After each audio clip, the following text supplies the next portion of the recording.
But our first guest this morning claims that cannabis is the only thing that eases her pain. She has got chronic pain.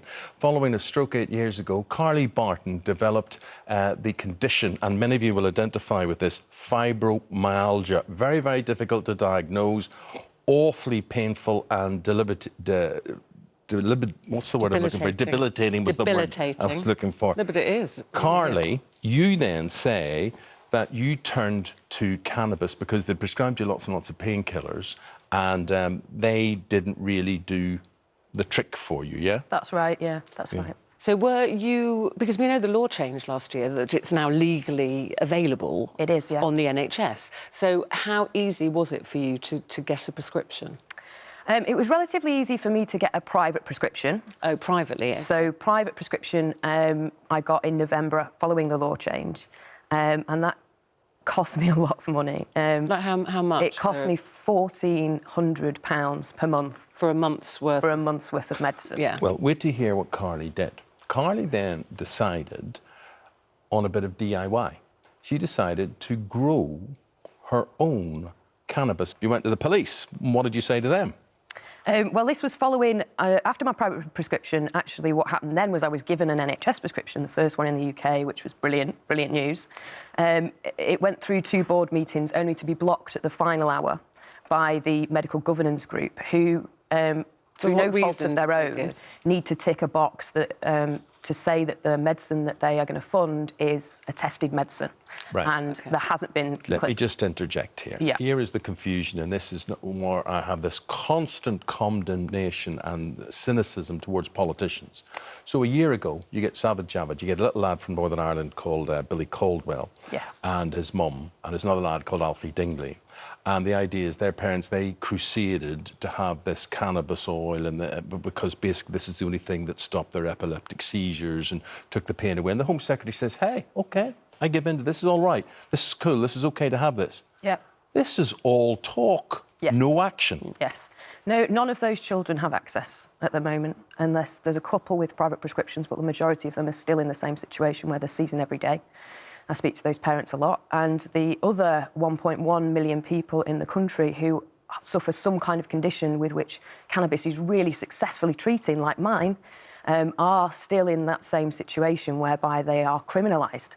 They are living in fear. Are you a criminal? I'm a criminal. Yeah, let's talk about your situation. You had a stroke, you're very young yes. to have a stroke, and this left you with this condition. Yeah. Can you put into words the pain that you endure day after day and how that affects your life? It's really hard to put it into words because there's so many different types of pain, and how it can present is very different.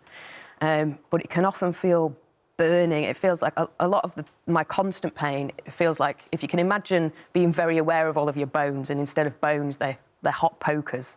It's a burning, searing fire inside the whole of your body, from your toes to the very tip of your head. All day long? All day. And that isn't the end of it. That is just one of the symptoms. And, you know, you get shooting pains, burning pains, you get muscle pains, spasms. That you end up in hospital with often? Yeah, and I end up sort of stuck in one position for many hours. And that would have required pharmaceutical intervention, lots of money, as far as the NHS is concerned. So how did you... You were obviously getting medication. How did you turn to cannabis, and how quickly did that have an effect that made you think, this is amazing for me? So I spent 6 years pretty much housebound on a lot of opiates. So we're talking morphine and fentanyl. Fentanyl is the strongest opiate that we have access to in the UK. And how often were you having Michael Jackson died. Yeah. It's 50 times stronger than street heroin. How often were you taking that? So the fentanyl patch was on all the time, and I was drinking morphine every couple of hours. A couple of hours? Yeah. And I was still in so much pain that often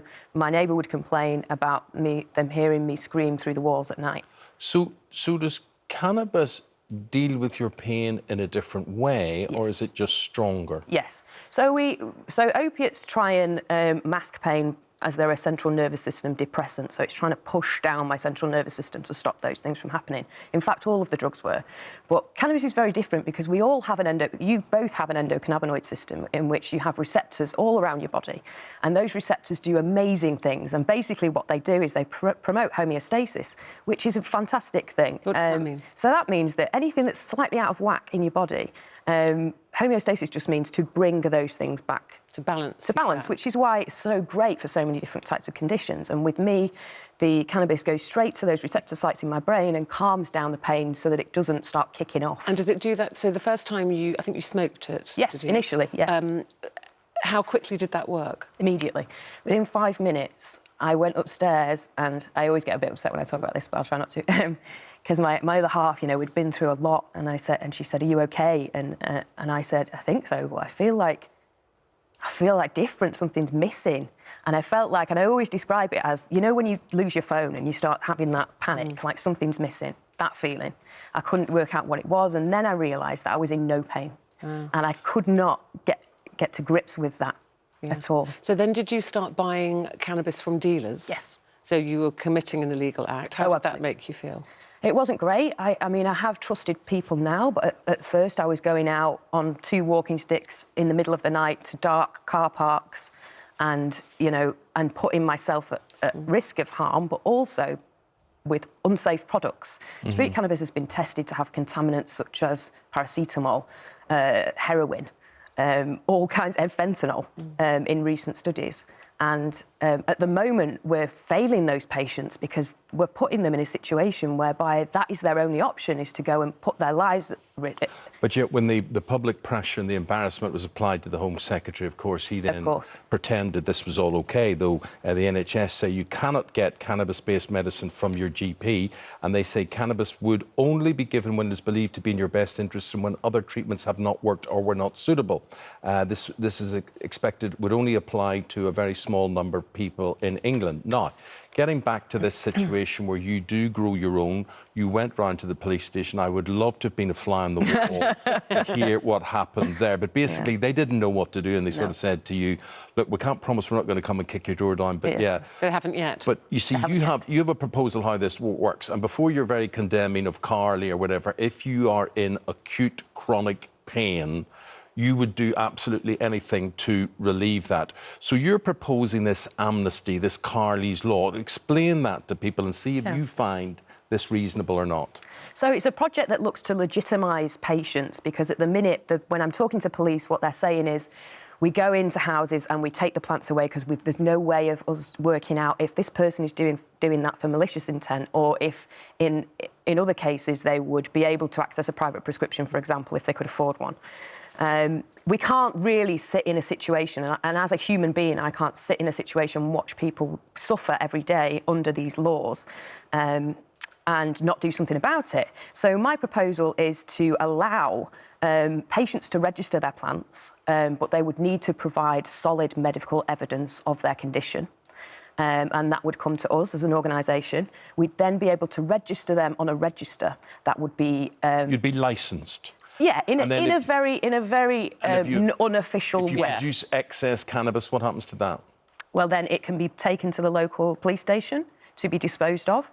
But I'm sort of proposing that people grow under the 9-plant limit, which is the in terms of sentencing guidelines, that means that you would only be charged for personal use rather than intent to supply, and that it can be done very sensibly.